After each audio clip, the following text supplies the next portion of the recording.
تم اپنی رقم پر تو صبر کر لو، لیکن میری سمجھ میں یہ بات نہیں آئی کہ تم یہاں کیا کر رہے تھے۔ میں نے کہا، میرا خیال ہے تم لوگ اس معاملے میں ملوث نہیں ہو، اور اگر میں برونو پر واجب تمہارے قرضے کی رقم ادا کرنے کی پختہ یاد دہانی کرا دوں تو تم میری خاصی مدد کر سکو گے۔ وہ 3000 کا مقروض تھا، ہاشم نے برجستہ کہا۔ اس وقت وہ خاصا حریص شخص نظر آ رہا تھا۔ اس پر اس روز شاید 3000 کا ہنسا بری طرح مسلط تھا، کیونکہ اس سفید فام سے قبل ہی وہ ایشلر کو بھی 3000 دینار دلوا چکا تھا۔ میں کل ہی یہ رقم ادا کر دوں گا۔ یہ کہتے ہوئے اس نے اپنے ریوالور کی نال نیچے کر لی اور ہم دونوں اس کے مقابل صوفے پر بیٹھ گئے۔ تم دونوں نے اس وقت بڑی ہوش مندی کا ثبوت دیا ہے۔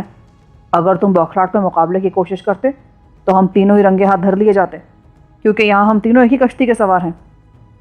رقم ادا کرنے کے بجائے تم ہمیں یہاں سے اپنی پسند کی چیزیں لے جانے دو۔ ہم نے تمہیں اپنی آمد کا مقصد صاف صاف بتا دیا، لیکن تمہاری یہاں موجودگی کا سبب ابھی تک سمجھ میں نہیں آیا۔ میں نے ہمدردانہ لہجے میں کہا۔ اس نے بے فکری سے اپنے لیے سگریٹ سلگا لی۔ میں پہلی بار یہاں آیا ہوں اور ہر قدم پھونک پھونک کر رکھ رہا ہوں۔ برونو کے طویل انتظار کے بعد میں پرسوں ترابط سے یہاں پہنچا تھا۔ مجھے ڈر تھا کہیں برونو اپنے مکان میں مردہ نہ پڑا ہو۔ یہاں آ کر مجھے اس کے گرینڈ ہوٹل والے مکان کا علم ہوا، مگر مجھے وہاں کچھ نہیں مل سکا۔ ایک دو آدمیوں سے یہ معلوم ہوا کہ بنغازی میں اس کا کوئی خفیہ ٹھکانہ بھی ہے، مگر کوئی اس کی نشاندہی نہ کر سکا۔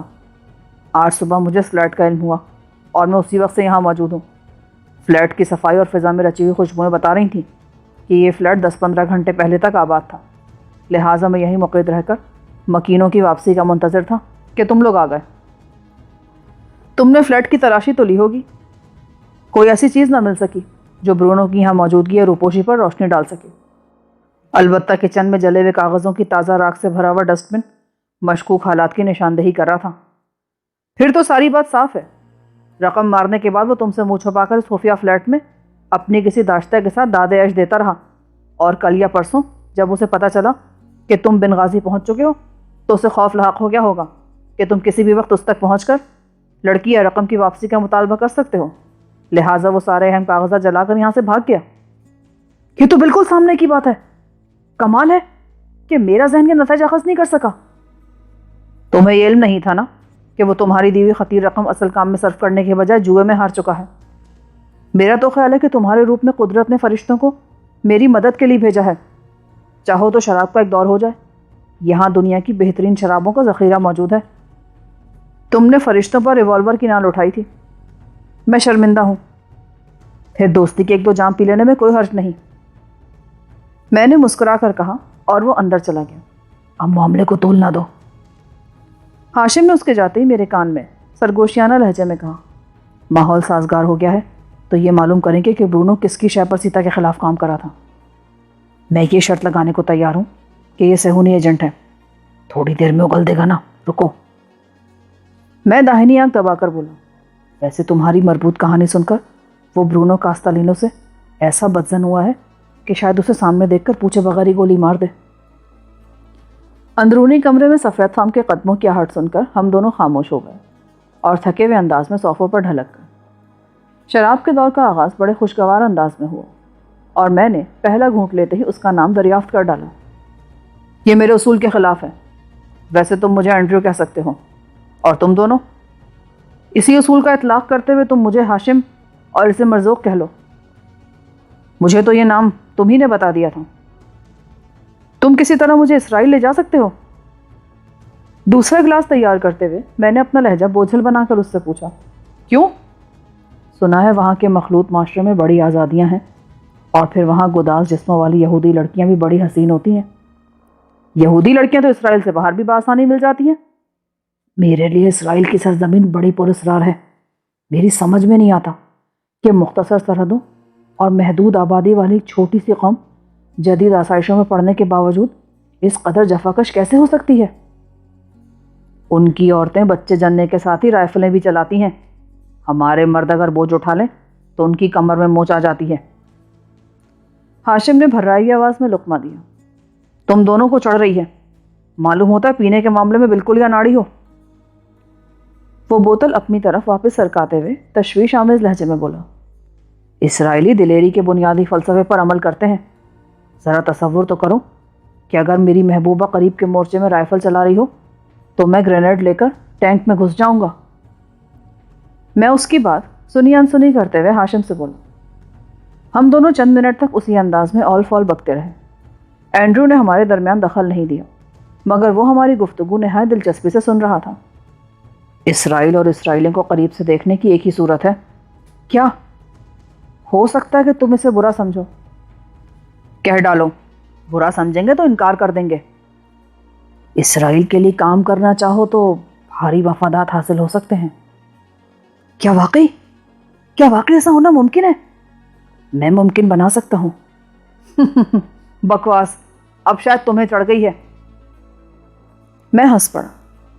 اس مرتبہ اسے میرے باغیانہ رویے پر پورا یقین آ گیا۔ دوسری قومیت کے لوگوں کے مقابلے میں عربوں کو بھاری معاوضے ملتے ہیں۔ تم چاہو تو میں آج ہی، بلکہ ابھی تم سے شرائط پر بات چیت کر سکتا ہوں۔ بات چیت کر سکتا ہوں؟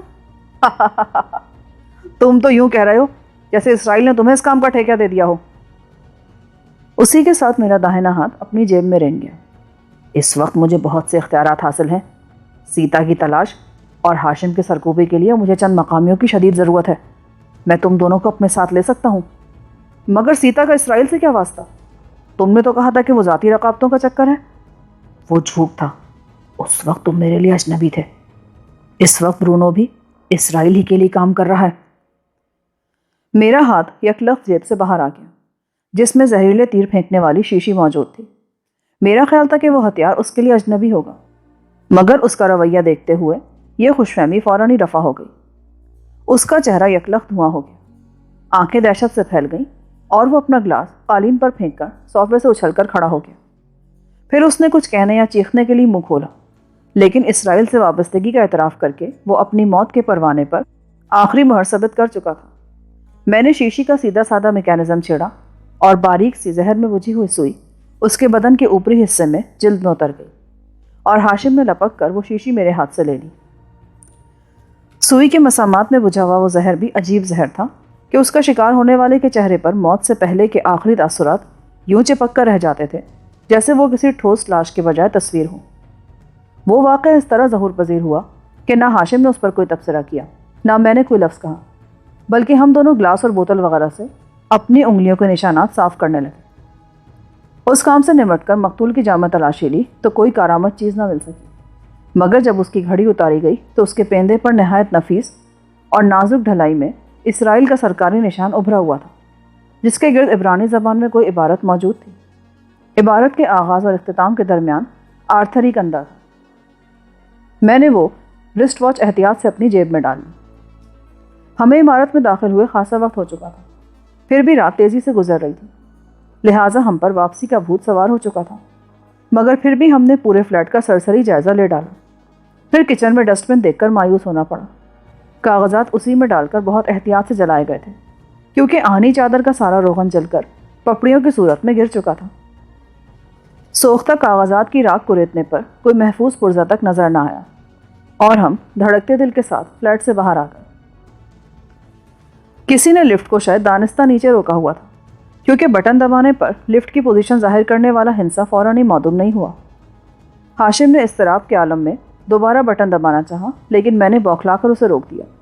اس طرح نیچے والوں میں سے کسی کو یہ شبہ ہو سکتا تھا کہ چوتھی منزل پر کسی کو روانگی کی غیر معمولی عجلت ہے۔ چند لمحوں کے سنسنی خیز توقف کے بعد لفٹ حرکت میں آئی اور تیزی کے ساتھ چوتھی منزل پر آ کر رک گئی۔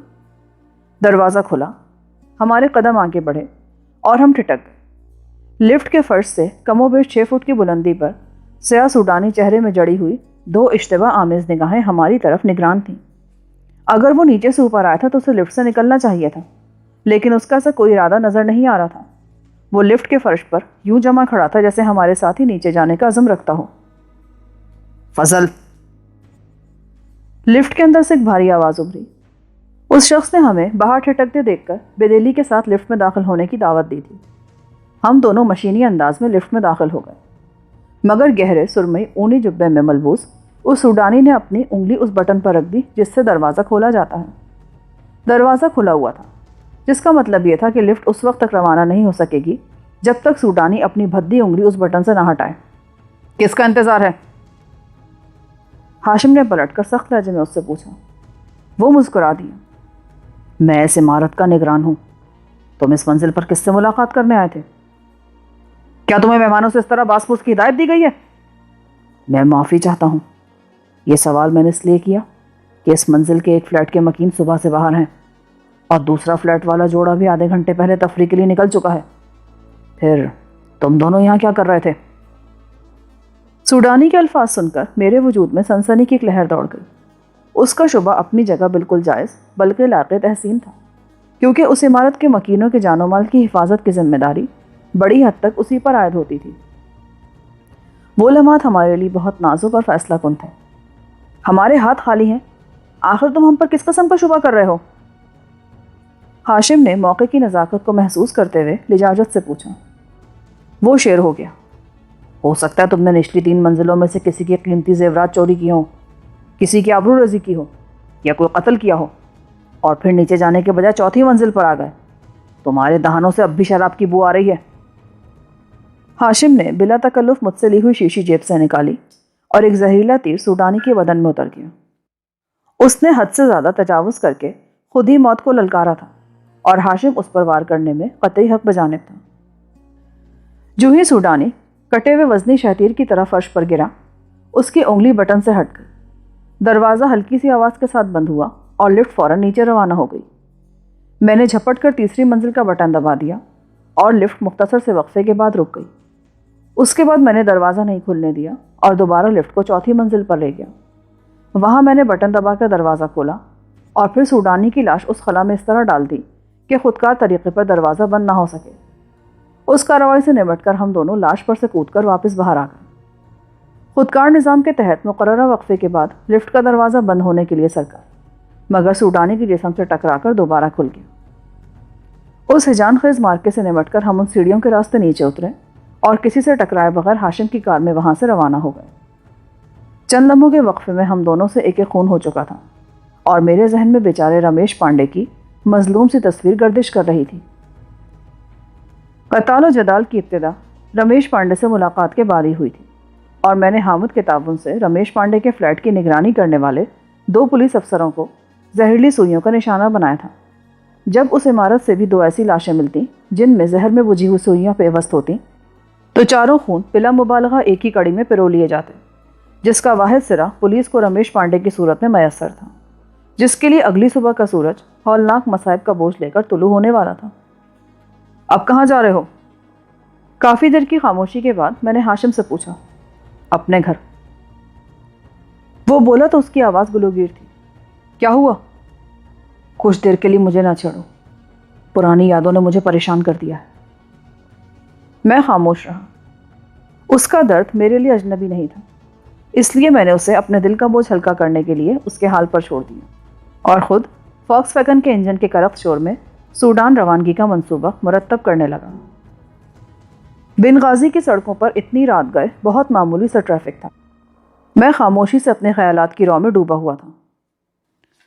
سیتا لیبیا میں کسی وجہ سے زیر عتاب آ کر زندان میں پہنچی اور اسرائیلیوں نے خطیر رقم صرف کر کے برونو کو جیل سے سیتا کے اغوا پر مامور کر دیا، مگر سیتا قبل از وقت اپنی ہی کوششوں کے ذریعے جیل سے بحفاظت فرار ہونے میں کامیاب ہو گئی۔ سیتا کہاں تھی؟ یہ سوال ہمارے لیے پراسرار معمہ بنا ہوا تھا، مگر ایشلر اور اینڈریو سے ملنے کے بعد ایک واضح صورتحال سامنے آ چکی تھی۔ برونو کو سیتا کے اغوا کے لیے 1,00,000 دینار کی رقم پیشگی ادا کی گئی تھی، جو بلا شبہ توقع سے زیادہ خطیر رقم تھی، اور برونو جانتا تھا کہ 1,00,000 دینار صرف کرنے والے اس سے ہر قیمت پر سیتا کا مطالبہ کریں گے، اور اگر اس نے ان کے سامنے جا کر اپنی بدترین ناکامی کی داستان سنائی تو اس کا مار دیا جانا یقینی تھا۔ ان 1,00,000 دینار میں سے 60,000 حمزہ نے برونو سے اینٹھ لیے اور اس میں سے 10,000 جیل کے وارڈن کو پہنچا دیے، جو سیتا کے فرار کے منصوبے کا اہم ستون تھا۔ مگر ان اخراجات کے باوجود برونو کو پیشگی ملنے والی رقم میں سے 40,000 دینار بچے تھے، اور کامیابی کی صورت میں شاید اسے مزید ادائیگی کا بھی امکان تھا۔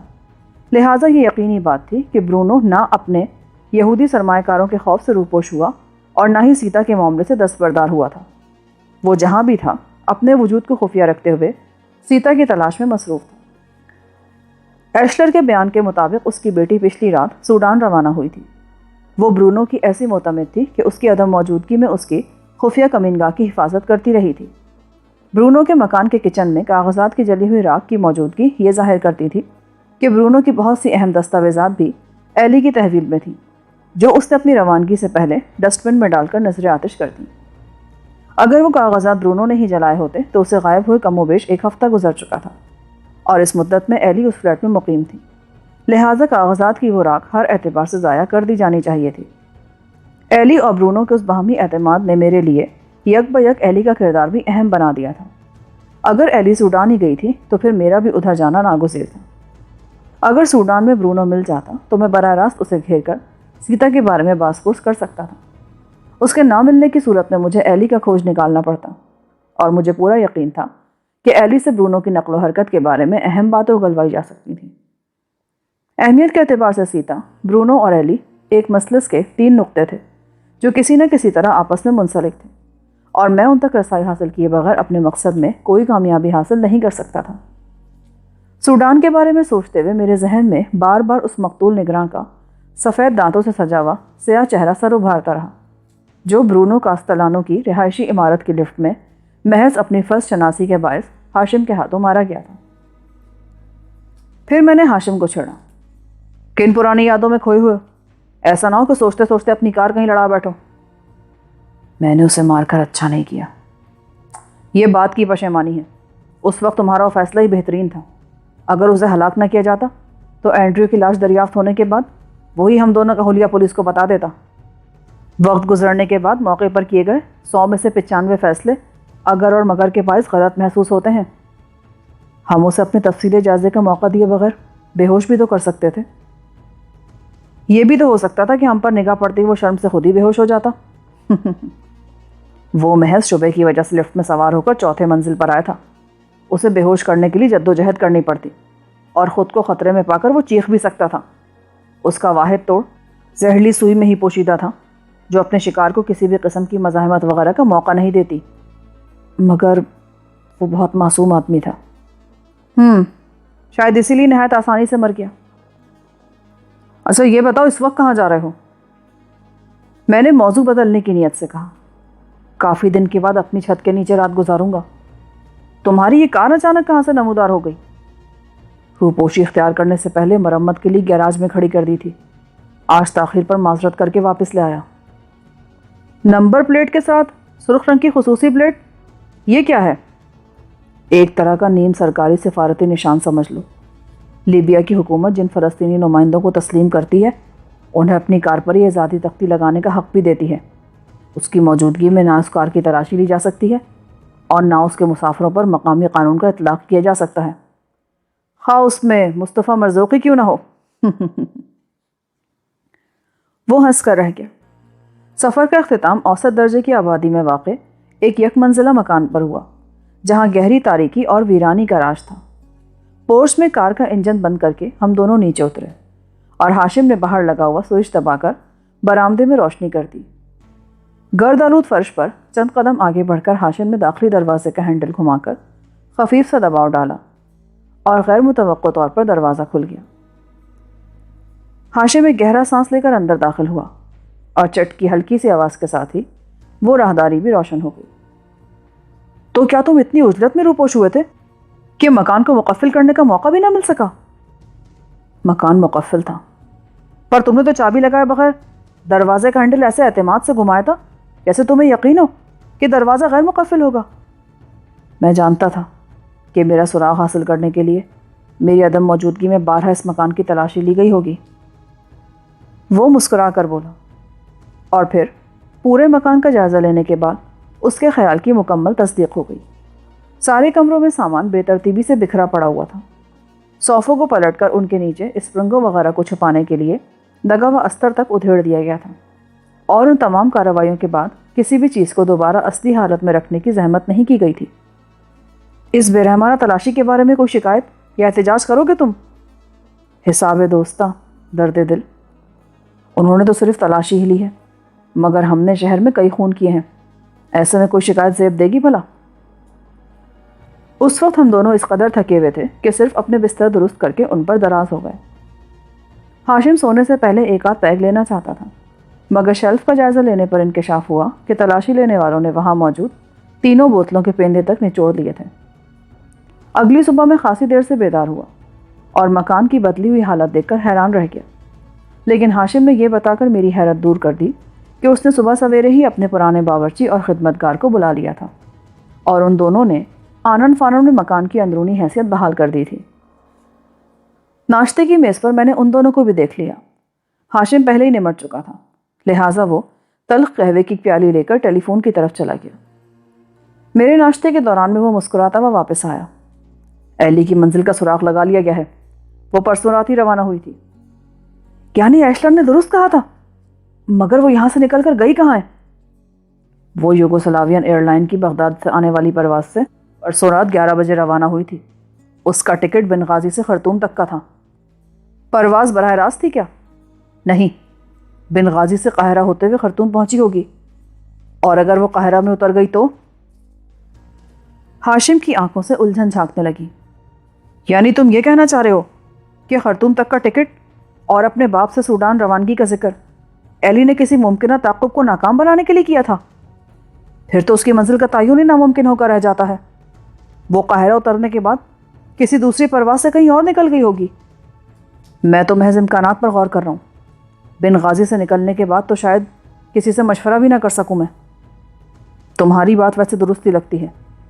البرونو کاستیلانو بہت گھاگ ایجنٹ ہے، اس سے ہر احتیاطی اقدام کی توقع کی جا سکتی ہے۔ بنغازی سے خرطوم کا فاصلہ بہت زیادہ ہے، جبکہ مصری سرحدیں یہاں سے قریب ہی ہیں۔ سیتا کے لیے لیبیا سے فرار ہو کر مصر پہنچنا تو قرین قیاس نظر آتا ہے، لیکن لیبیا کے شمالی ساحل سے چل کر پورا ملک گھومتے ہوئے جنوب مشرق کے انتہا میں سوڈانی سرحد میں داخل ہونے سے قبل ہی شاید وہ پکڑ لی جاتی، کیونکہ اس کی تلاش کی مہم ملک گیر پیمانے پر شروع کی گئی ہوگی۔ میں تمہاری بات بخوبی سمجھ رہا ہوں۔ برونو کے معاملے میں اس وقت ایلی ہمارے سامنے واحد سراغ ہے۔ قاہرہ میں میرے کئی اچھے دوست ہیں، ان سے تمہیں ہر قسم کی مدد ملے گی۔ اگر یہ ثابت ہو جائے کہ ایلی قاہرہ میں اتر گئی تھی تو تم وہیں رک کر اسے تلاش کر سکو گے، بصورت دیگر تم خرطوم جا سکو گے۔ یہ خرطوم میں تمہارے کیسے مراسم ہیں؟ خرطوم میں ہمارے صرف 2 آدمی ہیں جو محض رسمی طور پر تنظیم کا دفتر برقرار رکھے ہوئے ہیں، ان سے تمہیں کوئی مؤثر مدد نہیں مل سکے گی۔ وہ دونوں وہاں رہتے رہتے ناکارہ ہو گئے ہیں۔ کیوں؟ سوڈان تو تمہارے حامیوں میں شامل ہے نا؟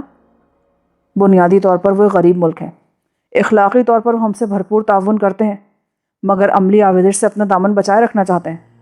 وہاں ہمیں سختی کے ساتھ مقامی قانون کی حدود میں رہنا پڑتا ہے۔ مجھے سن کر حیرت ہوئی کہ تمہاری تنظیم میں کچھ ناکارہ لوگ بھی ہیں۔ میرا مطلب یہ نہیں تھا۔ جہاں رسمی خط و کتابت سے زیادہ کام نہ ہو، وہاں فعال ترین آدمی کی صلاحیتوں کو بھی زنگ لگ جاتا ہے۔ بیروت میں وہ دونوں بہت زیرک سمجھے جاتے تھے، مگر 10 برس سے خرطوم میں پڑے رہنے کے باعث سپاٹ اور پرسکون زندگی کے عادی ہو گئے ہیں۔ اگر سیتا بدقسمتی سے خرطوم یا سوڈانی کے کسی علاقے میں جا نکلی تو وہاں وہ بالکل بے یار و مددگار ہوگی۔ ہاشم کے پاس میرے اس ہولناک اندیشے کا کوئی جواب نہیں تھا۔ اس نے خاموشی سے نظریں جھکا دیں۔ ہاشم نے اسی روز جدوجہد کر کے 2 گھنٹے میں میرے پاسپورٹ پر 3 ممالک کا ویزا لگوا دیا، جس کے بعد میں اردنی باشندے مصطفیٰ المرزوق کی حیثیت سے اردن کے علاوہ مصر، سوڈان اور لبنان کا سفر کر سکتا تھا، جبکہ لیبیا کا ویزا پہلے سے موجود تھا۔ مگر پاسپورٹ پر اندراجات کرانے کے ساتھ ہی وہ چند بری خبریں بھی لایا تھا۔ اس کے ہاتھ میں خصوصی اخباری ضمیموں کا ایک بنڈل موجود تھا، جو پاسپورٹ دکھانے کے بعد اس نے میرے سامنے ڈال دیا۔ موٹی موٹی شہ سرخیوں پر نگاہ پڑتے ہی میرے ذہن میں 6 مقتول چہرے گردش کرنے لگے۔ ان کا سرخیل مقی الیوسف کا کاؤنٹر والا شخص چارلی تھا، جو میرے ہاتھوں لیبیا میں زہریلی سوئی کا نشانہ بننے والا پہلا آدمی تھا۔ اس کے بعد حمزہ العلاوی ویران صحرا میں میرے اور حامد کے ہاتھوں بری طرح لہولہان ہو کر حرکت قلب بند ہو جانے کے باعث ہلاک ہو گیا تھا۔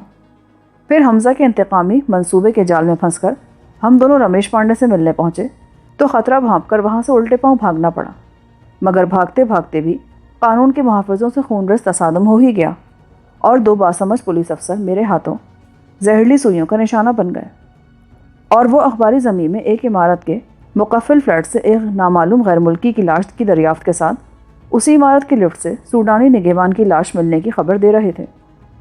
وہ دونوں لاشیں بھی زہریلی سوئیوں کا شاہکار تھیں۔ شہر میں 5 لاشیں قلیل عرصے میں پائی جا چکی تھیں اور ہر مقتول یکساں حربے کا شکار ہوا تھا، جبکہ پولیس صحرا میں مدفن حمزہ کی لاش تک نہیں پہنچ سکی تھی، مگر اخباری ضمیموں میں حمزہ کی گمشدگی کے حوالے سے کھل کر لکھا گیا تھا کہ زہریلی سوئی سے شکار ہوئی چھٹی لاش بھی شہر کے کسی علاقے میں کسی بھی وقت مل سکتی ہے۔ اخبارات کی رائے میں 5 قتل یکساں اور ایک دوسرے سے مربوط تھے، اور ان سنسنی خیز وارداتوں کی واحد زندہ کڑی رمیش پانڈے کی صورت میں پولیس کی تحویل میں تھی۔ پانڈے کے قید میں ہوتے ہوئے نامعلوم غیر ملکی اور سوڈانی چوکیدار کی ہلاکت سے یہ نتیجہ اخذ کیا گیا تھا کہ رمیش پانڈے قاتل نہیں تھا، مگر اس کا غیر قانونی کاروبار کرنے والوں کے کسی ایسے مضبوط گروہ سے تعلق تھا جو اپنی راہ میں مزاحم ہونے والے ہر انسان کو کسی حقیر اور بے جان سنگریزے کی طرح ٹھوکر مار کر اڑا ڈالنے میں ید طولہ رکھتے تھے۔ انہی خبروں کے مطابق پولیس کی تحویل میں پانڈے شدید بیمار ہو کر اسپتال پہنچا ہوا تھا، جہاں وہ اپنے گروہ کے امکانی قاتلانہ حملے سے بچانے کے لیے اس کے کمرے پر مسلح فوجیوں کا پہرا لگایا گیا تھا۔ اعلیٰ حکام کا خیال تھا کہ قاتلوں کا سفاک ٹولہ قانون کی تحویل میں موجود اپنے واحد گواہ کو ہر قیمت پر ختم کرنے کے لیے کوشاں ہوگا۔ غنیمت ہے کہ وہ لوگ بالکل ہی غلط راہ پر لگے ہوئے ہیں۔ بظاہر یہی معلوم ہوتا ہے کہ پولیس ویزا کا ناجائز کاروبار کرنے والوں کے کسی منظم گروہ کی تلاش میں سرگردہ ہے، مگر شہر میں کچھ اور بھی خبریں گرم ہیں۔ وہ کیا؟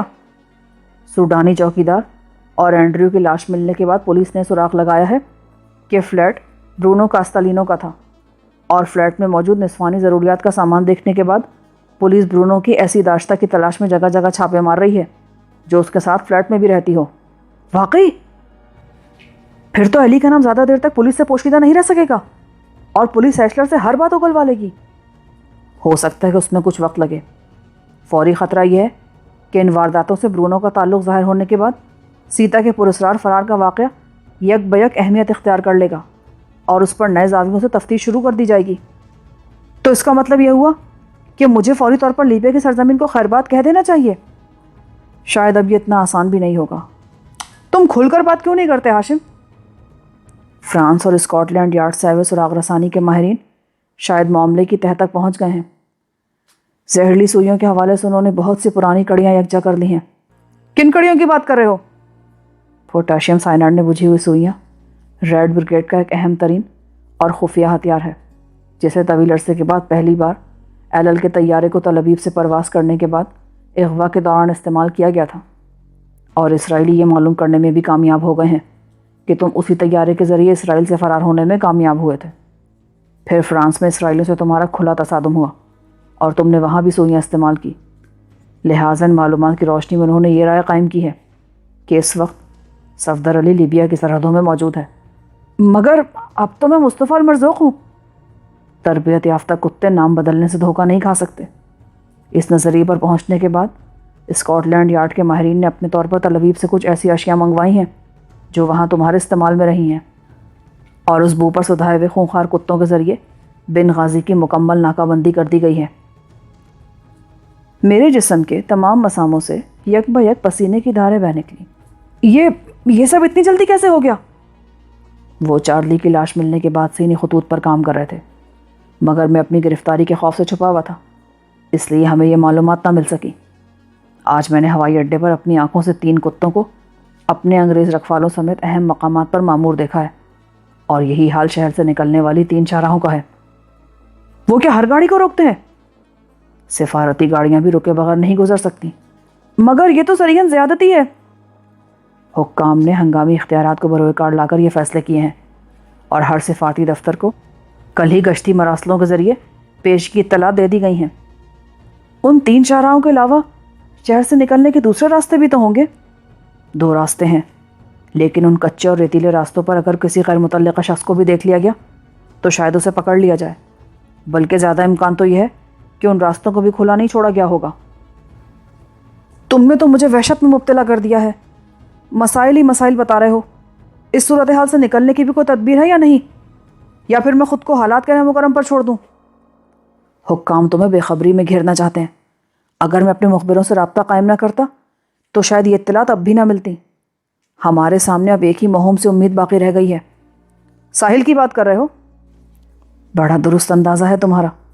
ساحل پر تفریحی مشاغل حسب معمول جاری ہیں، مگر کل سے غیر معینہ مدت کے لیے سمندر میں نجی کشتیاں اتارنا جرم قرار دے دیا گیا ہے، ورنہ ہم بآسانی کسی دوست کی موٹر بوٹ میں سوار ہو کر 100-150 کلومیٹر دور نکل سکتے تھے۔ اب یہی ہو سکتا ہے کہ غوطہ خوری کا لباس پہن کر ساحل سے قریب رہتے ہوئے طرابلس کی سمت میں خلیج صدرہ کی کسی کھاڑی تک پہنچنے کی کوشش کی جائے۔ اس سرد موسم میں پھریری لے کر رہ گیا، اور اگر سمندر میں گشت کرنے والی کسی مسلح بوٹ سے ہمیں دیکھ لیا گیا تو کیا ہوگا؟ موجودہ حالات میں تمہارا بنغازی میں رکے رہنا خطرناک ہے، مگر دوسری طرف یہاں سے نکاسی خطرناک ترین نظر آ رہی ہے۔ کچھ دیر کے لیے فضا پر روح فرسا سکوت چھا گیا۔ ہم دونوں ہی سگریٹیں پھونکتے ہوئے سوچنے میں مصروف تھے۔ میری دانست میں میرے لیے اسرائیل بدترین قید خانہ تھا، مگر میں وہاں سے نکل بھاگنے میں کامیاب ہو ہی گیا تھا۔ مگر لیبیا، جسے میں دوستوں کی سرزمین سمجھ کر آیا تھا، میرے لیے ہولناک مقتل بنتی نظر آ رہی تھی۔ میرے فرار کی بحری، بری اور فضائی راہیں مسدود کی جا چکی تھیں، اور بنغازی کے چوہے دان میں میرا ہانکا شروع ہو چکا تھا، جسے جلد یا بدیر میری شکست پر منتنج ہونا تھا۔